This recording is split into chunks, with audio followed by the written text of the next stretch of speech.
खबर शामिल करते हैं लाहौर से। लाहौर में मंडी लाने वाले जानवरों पर फीस आयद करने का फैसला। मेट्रोपॉलिटन कॉरपोरेशन इंतजामिया ने शहर की मंडी में लाए गए जानवरों पर फी जानवर के तनासुब से फीस आयद करने का फैसला किया है। तफसीलात के मुताबिक ईद उल अज़हा पर मंडी मवेशियां लगाने का मामला खटाई में पड़ गया।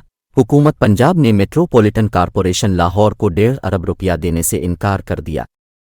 पंजाब हुकूमत के इनकार के बाद अब मेट्रोपॉलिटन कॉरपोरेशन मंडी को नफ़ा नुकसान के बगैर खुद लगाएगी, जिस पर मेट्रो कॉरपोरेशन लाहौर ने मंडी में जानवर लाने के लिए कुर्बानी के जानवरों पर फी जानवर फीस आयद करने का फैसला किया है। लाहौर शहर में 13 मंडी मवेशियां लगाई जानी हैं। मंडी मवेशी में 35 से 40 हज़ार छोटे और 20 हज़ार बड़े जानवर आते हैं। मेट्रोपॉलिटन कॉरपोरेशन ने छोटा जानवर पर 500 और बड़े जानवर पर 1000 रुपये फीस आयद करने का फैसला किया है।